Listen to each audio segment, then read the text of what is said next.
Things are also not going well in court for the president's national security advisor, Mike Flynn.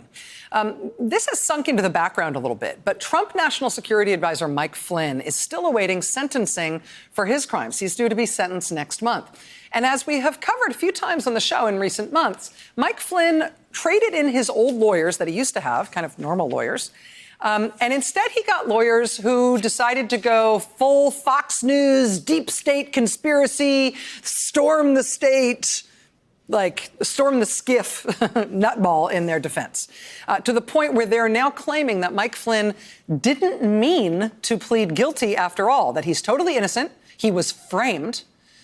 Mike Flynn's Fox News lawyers are now arguing that he doesn't even need to rescind his guilty plea, even though they are now contending his innocence, because the deep state Robert Mueller crime family conspiracy is so egregious that the government should throw out the whole case. And not only throw out the whole case, they should basically dissolve the FBI and lock up the real criminals, meaning the FBI agents and even the prosecutors who are involved in his case and any of the Russia cases at all, because those are the real criminals. That's the real conspiracy. And Mike Flynn didn't do anything wrong.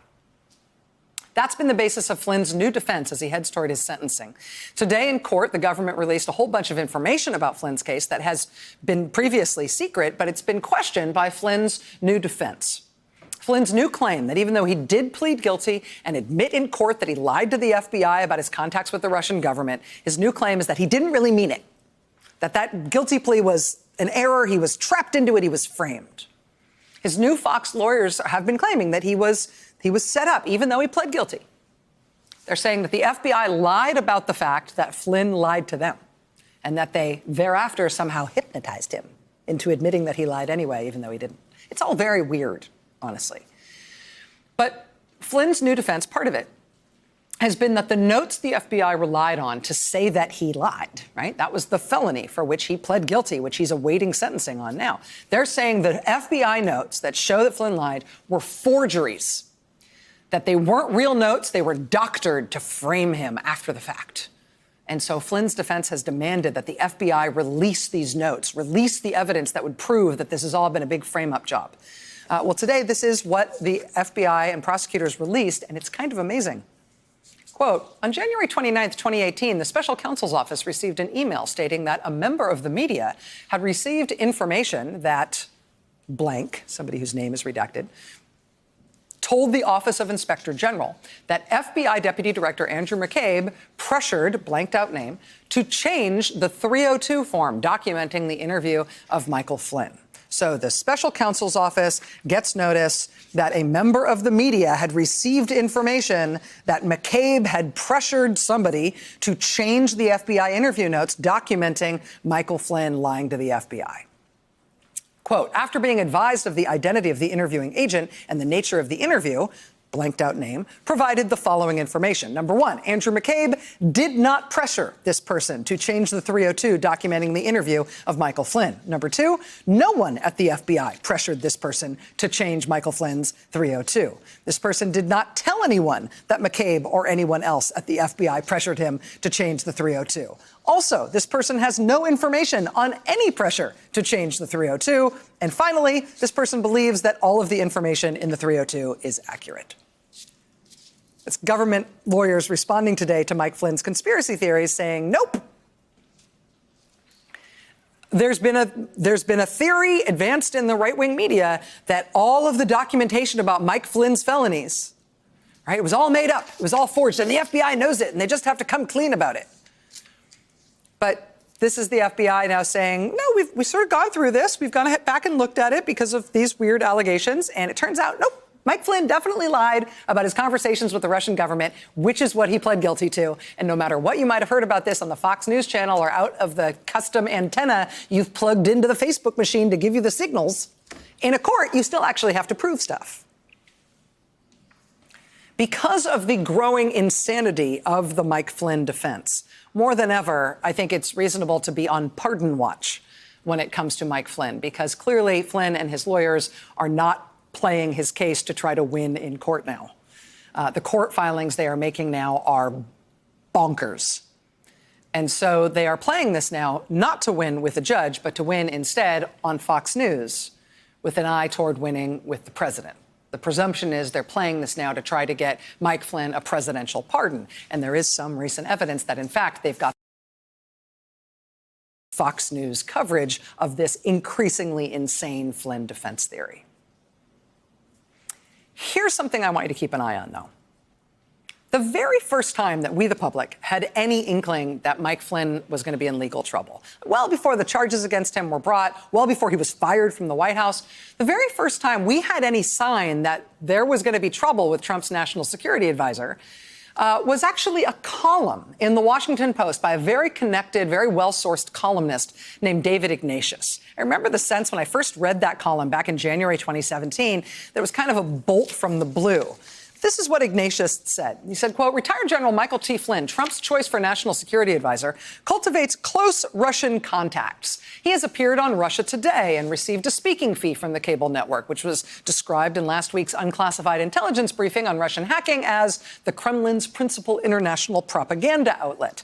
Quote, according to a senior U.S. official, Flynn phoned Russian Ambassador Sergei Kislyak several times on December 29th, the day the Obama administration announced the expulsion of 35 Russian officials, as well as other measures in retaliation for the hacking. What did Flynn say? And did it undercut the U.S. sanctions? Ignatius concluded, quote, we ought to know the facts. That was the first we learned about Mike Flynn having secret communications with the Russian government about sanctions. And eventually we would know the facts. It would take a while for it to come out, though. That column was published more than a full week before Trump was inaugurated, was published well before any other news outlets would report on the troublesome nature of Flynn's secret contacts with the Russian government, this whole series of events that led to his guilty plea for lying to the FBI about those contacts. I mean, that was a great scoop for David Ignatius. But it was interesting. It was in a column, right? I mean, the Washington Post, as you would expect, has a clear divide between the news pages and the editorial pages. But they also frequently have columnists and even the paper's own editorials break news. And it was that David Ignatius column back in January 2017, before Trump was even sworn in, that first broke the news about Flynn's secret conversations with the Russian government about sanctions. And that's led to all of this stuff that's happened since then. Then just a few weeks ago, the Post did it again. It was September 5th, an editorial in the Washington Post, again, not a news story, but an editorial, which broke the news of the scandal that would eventually lead to the current impeachment proceedings against President Trump. This was the first report.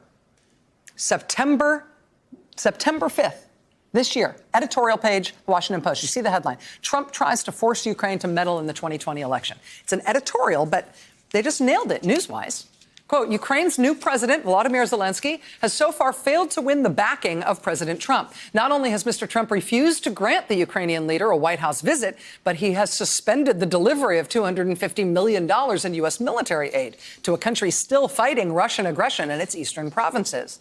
Some suspect Mr. Trump is once again catering to Mr. Putin, who's dedicated to undermining Ukrainian democracy and independence. But, the Post says, we're reliably told that the president has a second and more venal agenda. He's attempting to force President Zelensky to intervene in the 2020 U.S. presidential election by launching an investigation of the leading Democratic candidate, Joe Biden.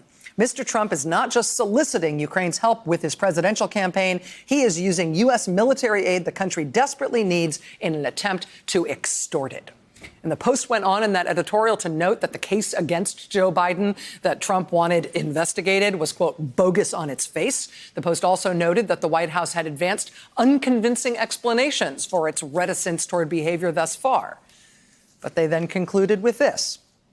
If President Trump's recalcitrance toward Ukraine has a rationale other than seeking to compel a foreign government to aid his election, the president has yet to reveal it. Well, that's because it turns out that was exactly what President Trump was doing. In fact, President Trump was trying to compel that foreign government to aid his reelection by extorting them to launch bogus investigations as a condition of them getting their congressionally approved military aid. I mean, that was an editorial first week in September, not a news story, but the Post nailed it. That's exactly how it has played out in this impeachment investigation. And now, today, after they nailed the Flynn scandal on the editorial page in that column by David Ignatius back in the day. And then they nailed the core of the impeachment scandal on the editorial page several weeks ago. Now, today, I think they've just done it again. And that's next. Hey there, I'm Chris Hayes from MSNBC. Thanks for watching MSNBC on YouTube. If you want to keep up to date with the videos we're putting out, you can click subscribe just below me or click over on this list to see lots of other great videos.